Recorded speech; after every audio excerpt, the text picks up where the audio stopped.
Halo rekan-rekan, selamat datang di Psikologi Kristen. Apa kata penelitian?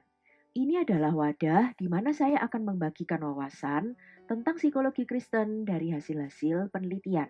Pada kesempatan ini saya akan membagikan tentang apakah ada hubungan antara tidur dengan kerohanian seseorang. Bagaimana kabar Anda di masa pandemi COVID-19 ini? Apakah dalam beberapa waktu ini Anda memiliki tidur yang cukup? Mungkin ada di antara rekan-rekan sekalian yang mengalami susah tidur di masa-masa kita beradaptasi di masa pandemi COVID-19 ini. Mungkin ada di antara rekan-rekan yang ketika malam hari tiba sudah bolak-balik di atas tempat tidur, namun mata tidak kunjung terlelap juga. Mungkin ada di antara rekan-rekan juga yang sebenarnya merasa sangat lelah, sangat capek dengan begitu banyaknya perubahan dan hal-hal baru yang harus dikerjakan. Mungkin ada di antara rekan-rekan yang sebenarnya merasa sudah sangat capek dan ingin segera tidur. Namun nampaknya pikiran masih saja terus berjalan, memikirkan ini dan itu. Mungkin memikirkan hal-hal yang sudah terjadi pada hari itu. Mungkin juga memikir-mikirkan rencana-rencana apa yang akan dilakukan esok hari. Mungkin ada di antara rekan-rekan juga yang merasa cemas ataupun khawatir ketika memikirkan bagaimana perkembangan situasi di tengah pandemi COVID-19 ini. Pertanyaannya, kenapa ya seseorang bisa mengalami susah tidur? Ada berbagai faktor yang dapat menjelaskan kenapa seseorang mengalami susah tidur. Mungkin ada di antara rekan-rekan yang ketika waktunya untuk tidur justru masih memainkan gadget. Mungkin masih mengecek-ngecek status di sosmed. Mungkin ada juga yang masih berusaha membalas chat. Mungkin ada di antara rekan-rekan juga yang berusaha untuk mengupdate status dan sebagainya. Mungkin ada di antara rekan-rekan juga yang mengkonsumsi kopi ataupun bahan lain yang dapat membuat Anda sulit untuk terlelap. Mungkin ada di antara rekan-rekan yang ketika di siang harinya sudah terlalu banyak tidur, sehingga di malam harinya akhirnya juga mengalami kesulitan tidur. Kemungkinan penjelasan yang lainnya adalah jet lag. Ini adalah satu situasi di mana rekan-rekan mungkin bepergian dari satu tempat ke tempat yang lain dengan zona waktu yang berbeda. Sehingga akhirnya ketika kembali lagi ke zona waktu yang semula, memerlukan waktu untuk beradaptasi dengan jam tidur seperti semula. Mungkin ada di antara rekan-rekan juga yang mengalami sakit fisik, sehingga hal ini mengganggu tidur. Misalnya sakit pilek, sehingga hidung tersumbat, mengalami susah bernafas, sehingga hal ini mengganggu rekan-rekan untuk dapat tidur dengan nyenyak. Kemungkinan penjelasan lainnya adalah karena memang mengalami gangguan tidur seperti insomnia. Dari berbagai kemungkinan faktor tersebut, apakah rekan-rekan pernah berpikir bahwa faktor kerohanian dapat berhubungan juga dengan susah tidur?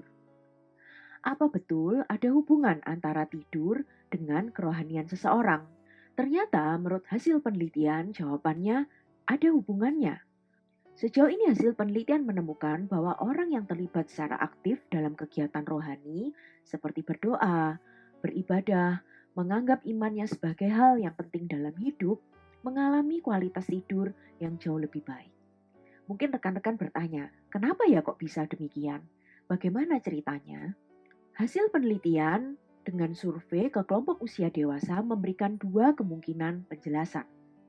Penjelasan yang pertama, saat kita terlibat aktif dalam kegiatan rohani, kita mendapatkan dukungan dari saudara-saudara seiman kita.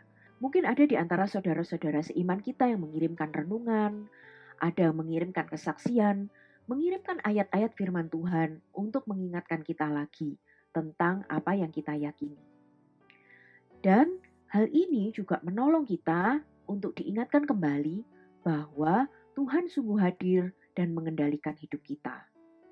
Jadi ketika kita menghadapi perjuangan hidup ini, kita disadarkan kembali bahwa iya ya benar, bahwa Tuhan sungguh-sungguh ada dan sungguh hadir di dalam kehidupan kita. Dan akhirnya ketika kita diingatkan akan hal seperti ini, kita menjadi memiliki pengharapan. Kata kuncinya di sini, pengharapan. Ketika kita memiliki pengharapan akan hari esok, hal ini menolong kita untuk tidak mudah khawatir dan menolong kita untuk memiliki pikiran yang tenang, dan hal ini menolong kita juga untuk tidur lebih mudah. Tidur adalah suatu waktu di mana kita sebenarnya tidak memiliki kendali akan apapun yang terjadi di luar kita. Kita juga tidak memiliki kendali akan apa yang akan terjadi keesokan harinya ketika kita bangun. Di tengah ketidakpastian tentang apa yang akan terjadi sewaktu kita tidur dan apa yang akan terjadi keesokan harinya ketika kita bangun, dengan menyadari bahwa Tuhan sungguh-sungguh hadir dan terlibat dalam hidup kita, bahwa Tuhan sungguh yang memegang hari esok, Tuhan yang memberikan kita hari depan yang penuh harapan. Hal ini akan menolong kita untuk memiliki pikiran yang lebih tenang dan menolong kita juga untuk akhirnya dapat lebih mudah tidur. Penjelasan yang kedua. Dalam pengajaran Kristen, kita diingatkan bahwa tubuh kita adalah bait Roh Kudus. Sehingga kita menyadari bahwa tubuh kita adalah kudus dan kita tidak boleh sembarangan untuk memperlakukan tubuh kita. Dengan demikian, ketika kita mengalami stres ataupun menghadapi tekanan-tekanan dalam hidup, ketika kita ingat bahwa tubuh kita adalah bait Roh Kudus, kita tidak akan mudah lari kepada obat-obatan ataupun konsumsi bahan-bahan lainnya yang justru akhirnya berdampak buruk pada kesehatan kita dan juga akhirnya mengganggu kualitas tidur kita. Kita akan memilih jalan misalnya dengan berdoa, dengan mengampuni, dengan mencari bantuan dari hamba Tuhan maupun saudara seiman ketika kita menghadapi masa-masa sulit dalam perjalanan hidup kita. Sehingga hal ini dapat menolong orang percaya untuk memiliki kualitas tidur yang lebih baik. Tentunya hasil penelitian ini bukan untuk mengambil kesimpulan bahwa orang yang tertidur pada saat berdoa adalah orang yang memiliki kerohanian lebih baik. Penjelasan yang masuk akal tentang hal itu bisa jadi karena mungkin rekan-rekan sedang kelelahan, kecapean, sehingga akhirnya tertidur pada waktu berdoa, tertidur ketika membaca Alkitab, ataupun tertidur ketika mendengarkan khotbah. Jadi, bila di antara rekan-rekan ada yang mengalami susah tidur dari berbagai kemungkinan faktor lainnya, mungkin ini waktunya untuk memikirkan kembali kehidupan kerohanian kita. Apakah kita merasakan dukungan dan kekuatan dari saudara-saudara seiman kita? Mungkinkah saat ini kita perlu dikuatkan dan diingatkan kembali bahwa Tuhan sungguh-sungguh hadir dan Tuhan sungguh-sungguh ada dalam kehidupan kita? Dan apakah kita telah sungguh-sungguh menyerahkan perkara hidup kita ke dalam tangan Tuhan? Apakah kita telah meletakkan pengharapan kita sepenuhnya kepada Tuhan yang memegang hari esok?